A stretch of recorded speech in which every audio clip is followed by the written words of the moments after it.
আজি হৈছে নৱেম্বৰ 1 তাৰিখ। আজিৰ সন্ধিয়াৰ কেইটামান খবৰ আপোনালোকলৈ লৈ আহিছোঁ। ভিডিঅ'টো আপোনালোকে শেষলৈকে চাব বুলি আশা কৰিলোঁ। প্ৰথমটো খবৰ হৈছে ৰাজ্যত উচ্ছেদ চলি থাকিব।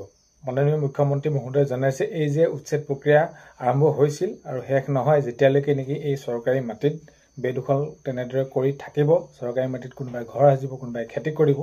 যি কি নহওক কথাটো হ'ল কি, চৰকাৰী মাটিত যোনে যি যেনেদৰে ঘৰ সাজিব, এইখিনি খেতি কৰা যি নকৰক, মুঠতে ৰাজ্যত উচ্ছেদ চলিবই, চলি থাকিবই আৰু আগলৈও চলিব যেতিয়ালৈকে এইখিনি বেদখলমুক্ত কৰিব নোৱাৰে। সেইখিনি ক্ষেত্ৰত মাননীয় মুখ্যমন্ত্ৰী মহোদয়ে তেনেদৰে আজি জনাইছে। তো আগন্তুক পৰ্যায়তো সেইখিনি উচ্ছেদ চলিয়ে থাকিব। নেক্সটটো খবৰ হৈছে জুবিন গাৰ্গৰ সমাধি ক্ষেত্ৰলৈ একাংশ মিয়া মুছলমানে ৰাজনীতি কৰিছে। মাননীয় মুখ্যমন্ত্ৰী মহোদয়ে তেনেদৰে আজি জনাইছে যে হয়, জুবিন গাৰ্গৰ সমাধি ক্ষেত্ৰত একাংশ মিয়া মুছলমানে ৰাজনীতি কৰিছে। সেইখিনি তেনেদৰে মাননীয় মুখ্যমন্ত্ৰী মহোদয়ে জনাইছে, যিয়ে নেকি জুবিন গাৰ্গৰ আজিলৈকে গানেই শুনা নাই, বা তেওঁলোকক যদি এতিয়া কোৱা হয় যে জুবিন গাৰ্গৰ কোনো এটা গান তেনেদৰে গাবলৈ, কিন্তু সেই গানটো গাব নোৱাৰে। তেনেদৰে সেইখিনি মাননীয় মুখ্যমন্ত্ৰী মহোদয়ে জনাইছে যে এই যি জুবিন গাৰ্গৰ সমাধি ক্ষেত্ৰত একাংশ মিয়া মুছলমানে ৰাজনীতি কৰিছে। মাননীয় মুখ্যমন্ত্ৰী মহোদয়ে তেনেদৰে জনাইছে। নেক্সটটো খবৰ হৈছে 10 ডিচেম্বৰত SITয়ে জুবিন গাৰ্গৰ মৃত্যুৰ তদন্তৰ চাৰ্জশ্বিট দাখিল কৰিব। তো 10 ডিচেম্বৰত SITয়ে জুবিন গাৰ্গৰ মৃত্যুৰ তদন্তৰ চাৰ্জশ্বিট দাখিল কৰিব বুলি মাননীয় মুখ্যমন্ত্ৰী মহোদয়ে তেনেদৰে সেইখিনি জনাইছে। নেক্সটটো হৈছে অৱশেষত গ্ৰেপ্তাৰ বিকাশ অসম।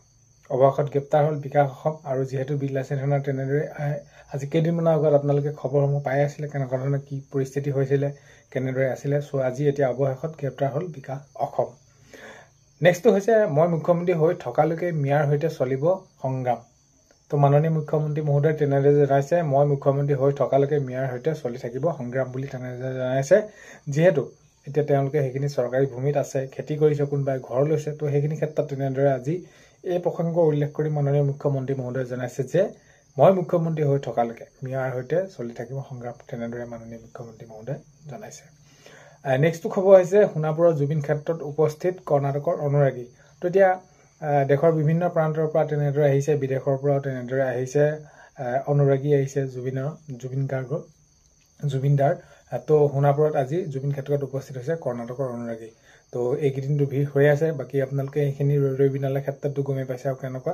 আৰু এইখিনি ক্ষেত্ৰত কৈছে চিনেমা হলত ৰেকৰ্ড নকৰা, কোনোবাই লাইভ ভিডিঅ' সেইখিনি কৰিব নালাগে আৰু সেইখিনি কৰাসকলৰ ব্যৱস্থা গ্ৰহণ কৰা হ'ব। সেইখিনিও তেনেদৰে কোৱা হৈছে। মুঠৰ এইখিনি কাম এইটো কৰিব নালাগে। আৰু দিনে দিনে বৃদ্ধিহে পাইছে অনুৰাগীৰ সংখ্যা জুবিন ক্ষেত্ৰত সোণাপুৰৰ।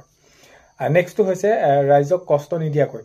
মাননীয় মুখ্যমন্ত্ৰী মহোদয়ে জনাইছে ৰাইজক কষ্ট নিদিয়াকৈ ৰৈ বিনালে চাম। তেনেদৰে মাননীয় মুখ্যমন্ত্ৰী মহোদয়ে ৰৈ বিনালে ছবিখন চোৱাৰ ক্ষেত্ৰত তেনেদৰে আজি মাননীয় মুখ্যমন্ত্ৰী মহোদয়ে জনাইছে হয়, ৰাইজক কষ্ট নিদিয়াকৈ কোনোবা এটা দিনত নিৰ্দিষ্টকৈ তো এই ৰৈ বিনালে চাম বুলি তেনেদৰে মাননীয় মুখ্যমন্ত্ৰী মহোদয়ে জনাইছে। নেক্সটটো খবৰ হৈছে আজি মৰিগাঁৱত লাখপতি বাইদেউৰ চেক বিতৰণ। মাননীয় মুখ্যমন্ত্ৰী মহোদয়ে মুখ্যমন্ত্ৰী মহিলা উদ্যমিতা আঁচনিৰ যি 10,000 টকাৰ চেক সেইখিনি বিতৰণ কৰি আছে। সমষ্টিয়ে যি পূৰ্বে তেনেদৰে নিৰ্ধাৰণ কৰি থৈছিলে সেই নিৰ্ধাৰণ কাৰ্যসূচী তেনেদৰে আজি এইখিনি মৰিগাঁৱত মহিলাসকলক লাখপতি বাইদেউৰ চেক বিতৰণ এইখিনি কৰে 10,000 টকা। নেক্সট খবৰ হৈছে মুখ্যমন্ত্ৰী ইচ্ছামতে SIT চলি আছে নেকি, এনেদৰে এটা প্ৰশ্ন কৰিছে। মুখ্যমন্ত্ৰী ইচ্ছামতে SIT চলি আছে নেকি লুৰিণজ্যোতি গগৈয়ে সেইখিনি প্ৰশ্ন কৰিছে। কাৰণ কেলে কেতিয়া তেনেদৰে চাৰ্জশ্বিট দাখিল কৰিব, কি কৰিব, কেনেকুৱা ধৰণৰ। তো এইখিনি ক্ষেত্ৰলৈ এইখিনি জনাইছে মুখ্যমন্ত্ৰী ইচ্ছামতে SIT চলি আছে নেকি বুলি এটা ডাঙৰ প্ৰশ্নবোধক কৰিছে লুৰিণজ্যোতি গগৈয়ে।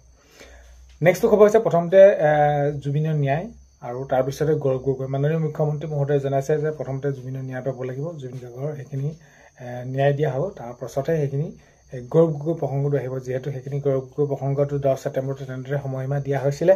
সেইখিনি ক্ষেত্ৰত দিন উকলি গৈছে। সেইখিনি ক্ষেত্ৰত এতিয়া বহুতে প্ৰশ্ন কৰি থাকে কি হ'ব কি নহ'ব। প্ৰথমতে জুবিনৰ ন্যায়, তাৰপিছতে গৌৰৱ গগৈ বিষয়ে এইখিনি তো দেখা যাব। তো তেনেদৰে মাননীয় মুখ্যমন্ত্ৰী মহোদয়ে জনাইছে।